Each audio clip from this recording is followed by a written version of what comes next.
जय माता दी। मेरे सभी प्यारे दोस्तों, मैं लक्ष्मी शर्मा बड़ों को चरण स्पर्श, छोटों को प्यार और बराबर वालों को दिल से नमस्कार करती हूँ। आज आप सुनेंगे मौनी अमावस्या पर सुनी जाने वाली कथाएं। कथाओं को पूरा सुनिएगा और अच्छी लगे तो लाइक शेयर भी कर दीजिएगा। तो आइए सुनते हैं मौनी अमावस्या के दिन सुनी जाने वाली कथाएं। मौनी अमावस्या के बारे में सबसे प्रसिद्ध कहानी ब्राह्मण देवस्वामी की है। एक समय की बात है, कांचीपुरम में देवस्वामी नाम का एक ब्राह्मण अपनी पत्नी धनावती, अपने पुत्रों और एक गुणी पुत्री के साथ रहा करता था।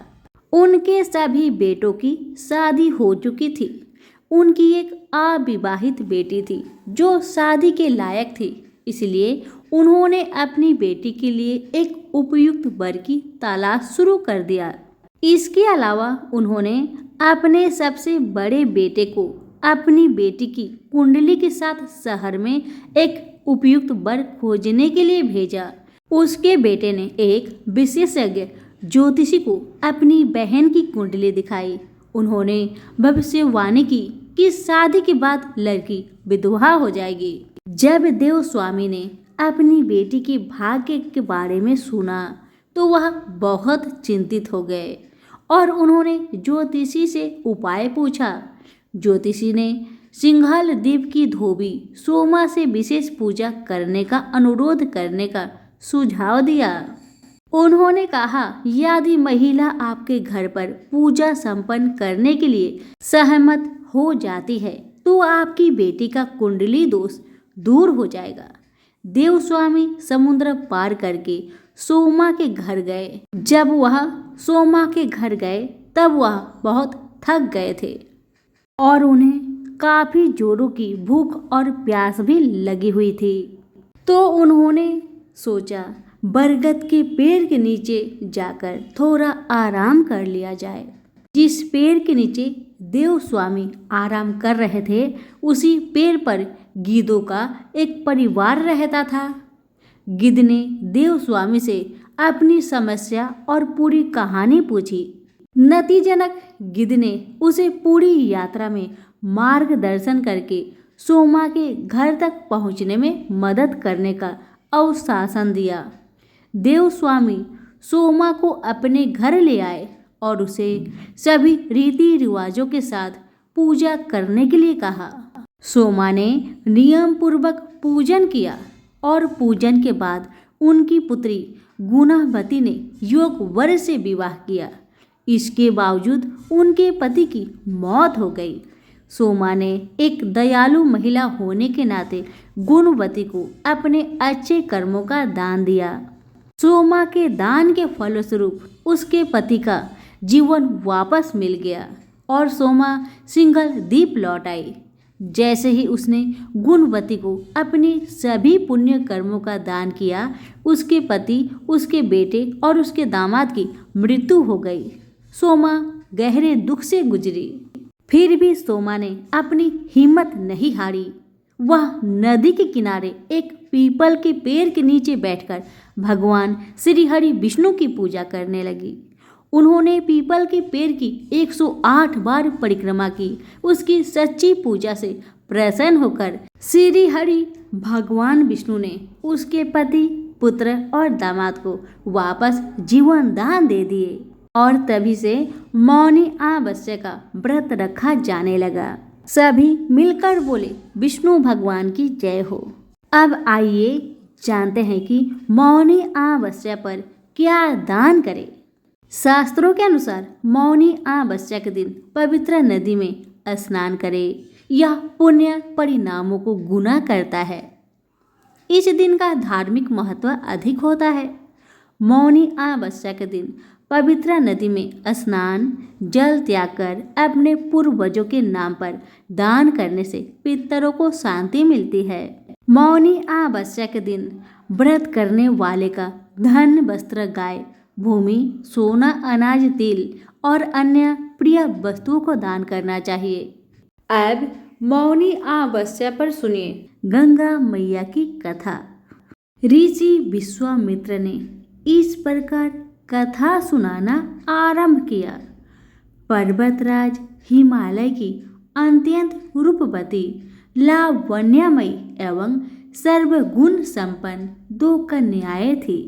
सेमरू पर्वत की पुत्री मैना इन कन्याओं की माता थी। हिमालय की बड़ी पुत्री का नाम गंगा तथा छोटी पुत्री का नाम उमा था।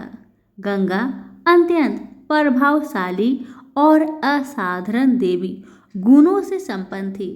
वह किसी बंधन को स्वीकार न कर मनमाने मार्गों का अनुसरण करती थी। उसकी इस असाधारण प्रतिभा से प्रभावित होकर देवता लोग विश्व के कल्याण की दृष्टि से उसे हिमालय से मांगकर ले गए। पर्वतराज की दूसरी कन्या उमा बड़ी तपस्विनी थी। उसने कठोर एवं असाधारण तपस्या करके महादेव जी को वर के रूप में प्राप्त किया। विश्वामित्र के इतना कहने पर राम ने कहा, हे भगवान, जब गंगा को देवता लोग सुरलोक ले गए तो वह पृथ्वी पर कैसे अवतरित हुई और गंगा को त्रिपथ गंगा क्यों कहते हैं? इस पर ऋषि विश्वामित्र ने बताया, महादेव जी का विवाह तो उमा के साथ हो गया था, किंतु 100 वर्ष तक भी उनके किसी संतान की उत्पत्ति नहीं हुई। एक बार महादेव जी के मन में संताप उत्पन्न करने का विचार आया।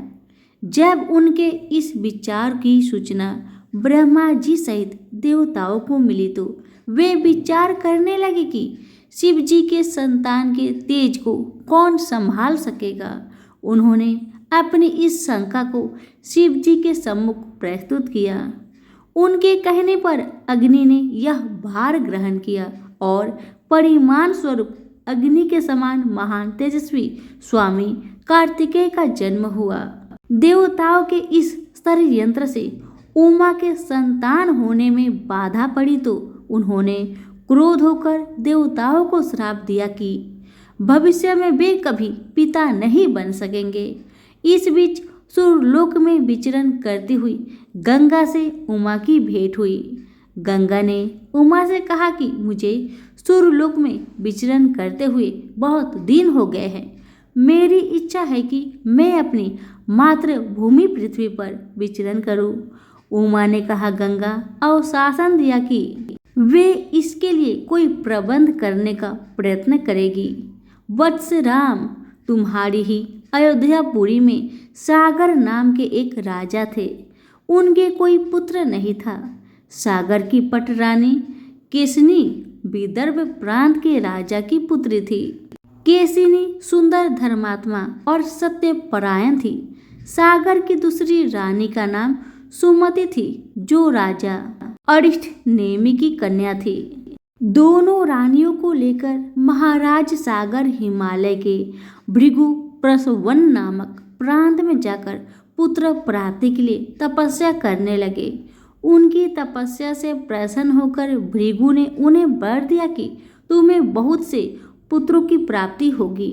दोनों रानियों में से एक का केवल एक ही पुत्र होगा, जो कि वंश को बढ़ाएगा, और दूसरी के 60,000 पुत्र होंगे।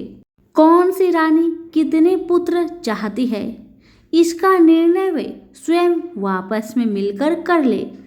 कोसनी ने वंश को बढ़ाने वाले एक पुत्र की कामना की और गरुड़ की बहन सुमति ने 60,000 बलवान पुत्र की। उचित समय पर रानी कोसनी ने असमंजस नामक पुत्र को जन्म दिया। रानी सुमति के गर्भ से एक टुम्बा निकल, जिसे फोड़ने पर छोटे छोटे 60,000 पुत्र निकले। उन सबका पालन पोषण घी के घरों में रखकर किया गया। कालचक्र बीतता गया और सभी राजकुमार युवा हो गए। सागर का ज्येष्ठ पुत्र असमंजस बड़ा दुराचारी था और उसे नगर के बालकों को सरयू नदी में फेंककर उन्हें डूबते हुए देखने में बड़ा आनंद आता था। इस दुराचारी पुत्र से दुखी होकर सागर ने उसे अपने राज्य से निर्वासित कर दिया। असमंजस के अंशुमान नाम का एक पुत्र था। अंशुमान अत्यंत सदाचारी और पराक्रमी था।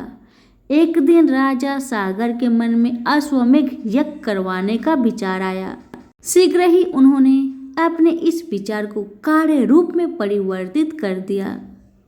राम ने ऋषि विश्वामित्र से कहा, गुरुदेव, मेरी रुचि आपने पूर्वज सागर की यज्ञ कथा को विस्तार पूर्वक सुनने में है।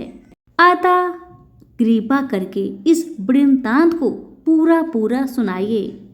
राम के इस तरह कहने पर ऋषि विश्वामित्र प्रसन्न होकर कहने लगे, राजा सागर ने हिमालय एवं विंध्याचल के बीच की हरी भरी भूमि पर एक विशाल यज्ञ मंडप का निर्माण करवाया। फिर अश्वमेध यज्ञ के लिए श्यामकर्ण घोड़ा छोड़कर उसकी रक्षा के लिए पराक्रमी अंशुमान को सेना के साथ उसके पीछे भेज दिया। यज्ञ की संभावित सफलता के परिमाण की आशंका से भयभीत होकर इंद्र ने एक राक्षस का रूप धारण करके उस घोड़े को चुरा लिया। घोड़े की चोरी की सूचना पाकर सागर ने अपने 60,000 पुत्रों को आदेश दिया कि घोड़ा चुराने वाले को पकड़कर या मारकर घोड़ा वापस लाओ। पूरी पृथ्वी खोजने पर भी जब घोड़ा नहीं मिला तो इस आशंका से कि किसी ने घोड़े को तह खाने में न छुपा रखा हो, सागर के पुत्रों ने संपूर्ण पृथ्वी को खोदना आरंभ कर दिया। उनके इस कार्य से असंख्य भूमितल निवासी प्राणी मारे गए।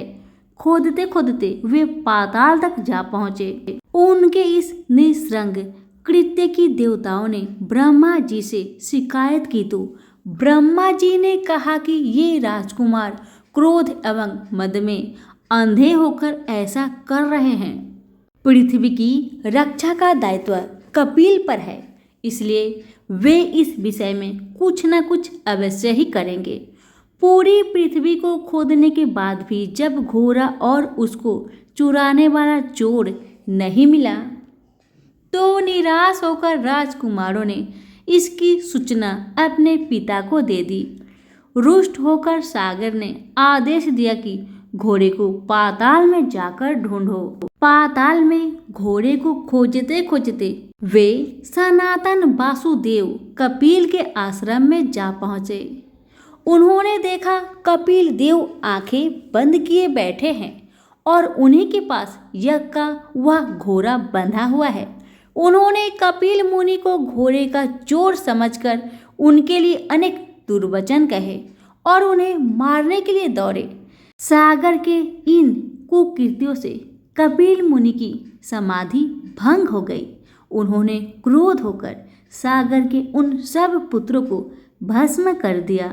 जब महाराज सागर को बहुत दिनों तक अपने पुत्र की सूचना नहीं मिली तो उन्होंने अपने तेजस्वी पौत्र अंशुमान को अपने पुत्रों तथा घोड़े का पता लगाने के लिए आदेश दिया।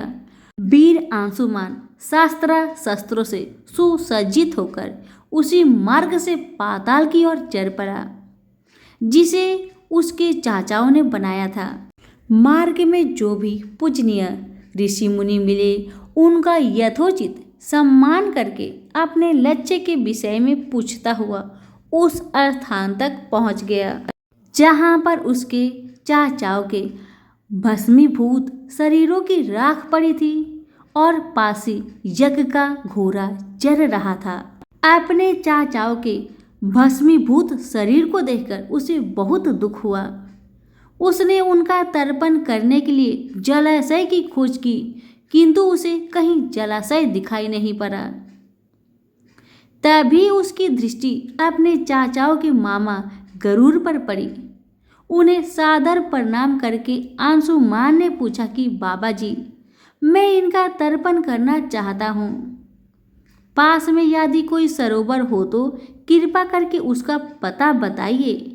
यदि आप इनकी मृत्यु के विषय में कुछ जानते हैं तो वह भी मुझसे बतलाने की कृपा करें। गरुड़ जी ने बताया कि किस प्रकार उसके चाचाओं ने कपिल मुनि के साथ उद्घंट व्यवहार किया था, जिसके कारण कपिल मुनि ने उन सबको भस्म कर दिया। इसके पश्चात गरुड़ जी ने आंसुमान से कहा कि ये सब अलौकिक शक्ति वाले दिव्य पुरुष के द्वारा भस्म किए गए हैं, अतः लौकिक जल से तर्पण करने से इनका उद्धार नहीं होगा। केवल हिमालय की ज्येष्ठ पुत्री गंगा के जल से ही तर्पण करके इनका उद्धार संभव है। अब तुम घोड़े को लेकर वापस चले जाओ, जिससे कि तुम्हारा पितामह का यज्ञ पूर्ण हो सके। गरुड़ जी की आज्ञा अनुसार अंशुमान वापस अयोध्या पहुँचे और अपने पितामह को सारा वृत्तांत सुनाया। महाराज सागर ने दुखी मन से यज्ञ पूरा किया। वे अपने पुत्र के उद्धार करने के लिए गंगा को पृथ्वी पर लाना चाहते थे, पर ऐसा करने के लिए उन्हें कोई भी युक्ति न सूझी।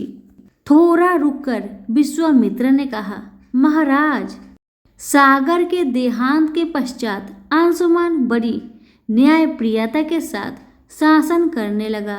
अंशुमान के परम प्रतापी पुत्र दिलीप हुए।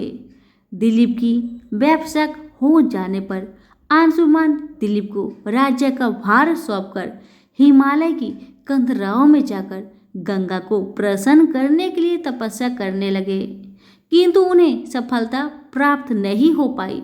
उनका स्वर्गवास हो गया। इधर जब राजा दिलीप का धर्मनिष्ठ पुत्र भगीरथ बड़ा हुआ तो उसे राज्य का भार सौंपकर दिलीप भी गंगा को पृथ्वी पर लाने के लिए तपस्या करने चले गए, पर उन्हें भी मनोवांछित फल नहीं मिला। भगीरथ बड़े प्रजावत्सल नरेश थे, किंतु उनकी कोई संतान नहीं हुई। इस पर वे अपने राज्य का भार मंत्रियों को सौंपकर स्वयं गंगावतरण के लिए गोकर्ण नामक तीर्थ पर जाकर कठोर तपस्या करने लगे। उनकी अभिभूतपूर्व तपस्या से प्रसन्न होकर ब्रह्मा जी ने उन्हें वर मांगने के लिए कहा। भगीरथ ने ब्रह्मा जी से कहा कि हे प्रभु, यदि आप मुझ पर प्रसन्न है तो मुझे यह वर दीजिए कि सागर के पुत्र को मेरे प्रयत्नों से गंगा का जल प्राप्त हो, जिससे उनका उद्धार हो सके। इसके अतिरिक्त मुझे संतान प्राप्ति का भी वर दीजिए, ताकि इक्ष्वाकु वंश नष्ट न हो। ब्रह्मा जी ने कहा कि संतान का तेरा मनोरथ शीघ्र ही पूर्ण होगा, किंतु तुम्हारे माथे गए प्रथम वरदान को देने में कठिनाई यह है कि जब गंगा जी वेग के साथ पृथ्वी पर अवतरित होगी तो उनके वेग को पृथ्वी संभाल नहीं सकेगी। गंगा जी की वेग को संभालने की क्षमता महादेव जी के अतिरिक्त किसी में भी नहीं है, इसलिए तुम्हें महादेव जी को प्रसन्न करना होगा। इतना कहकर ब्रह्मा जी अपने लोक को चले गए। भगीरथ ने साहस नहीं छोड़ा। वे 1 वर्ष तक पैर के अंगूठे के सहारे खड़े होकर महादेव जी की तपस्या करते रहे। केवल वायु के अतिरिक्त उन्होंने किसी अन्य वस्तु का भक्षण नहीं किया। अंत में इस महान भक्ति से प्रसन्न होकर महादेव जी ने भगीरथ को दर्शन देकर कहा, हे भक्त श्रेष्ठ, हम तेरी मनोकामना पूरी करने के लिए गंगा जी को अपने मस्तक पर धारण करेंगे। इसकी सूचना पाकर विवश होकर गंगा जी को सूर्यलोक का परित्याग करना पड़ा। उस समय वे सूर्यलोक से कहीं जाना नहीं चाहती थी, इसलिए वे यह विचार करके कि मैं अपने प्रचंड वेग से शिव जी को बहाकर पाताल लोक ले जाऊंगी, वे भयानक वेग से शिव जी के सिर पर अवतरित हुई। गंगा के इस वेगपूर्ण अवतरण से उनका अहंकार शिव से छुपा नहीं रहा। महादेव जी ने गंगा की वेग गति धाराओं को अपने जटाजूट में उलझा लिया। गंगा जी अपने समस्त प्रयत्नों के बाद भी महादेव जी के जटाओं से बाहर न निकल सकी। गंगा जी को इस प्रकार शिव जी की जटाओं में विलीन होते देख भगीरथ ने फिर शंकर जी की तपस्या की। भगीरथ के इस तपस्या से प्रसन्न होकर भगवान शंकर ने गंगा जी को हिमालय पर्वत पर स्थित बिंदुसर में छोड़ा। छूटते ही गंगा जी 7 धाराओं में बट गई। गंगा जी की 3 धाराएं दाहिनी, पावनी और नलिनी पूर्व की ओर प्रवाहित हुई। सुचक्षु, सीता और सिंधु नाम की 3 धाराएं पश्चिम की ओर बही और 7वीं धारा महाराज भगीरथ के पीछे पीछे चली। जिधर जिधर भगीरथ जाते थे उधर उधर ही गंगा जी जाती थी। स्थान स्थान पर देव, यक्ष, किन्नर, ऋषि मुनि आदि उनके स्वागत के लिए एकत्रित हो रहे थे। जो भी उस जल का स्पर्श करता था भव बाधाओं से मुक्त हो जाता था। चलते चलते गंगा जी उस स्थान पर पहुंची जहां ऋषि जहू यज्ञ कर रहे थे। गंगा जी अपने बेग से उनकी यज्ञशाला को संपूर्ण सामग्री के साथ बहाकर ले जाने लगी। इससे ऋषि को बहुत क्रोध आया और उन्होंने क्रोध होकर गंगा का सारा जल पी लिया। यह देखकर समस्त मुनियों को बड़ा विस्मय हुआ और वे गंगा जी को मुक्त करने के लिए उनकी स्तुति करने लगे। उनकी स्तुति से प्रसन्न होकर जाहू ऋषि ने गंगा जी को अपने कानों से निकाल दिया और उन्हें अपनी पुत्री के रूप में स्वीकार किया। तब से गंगा जाह्नवी कहलाने लगी।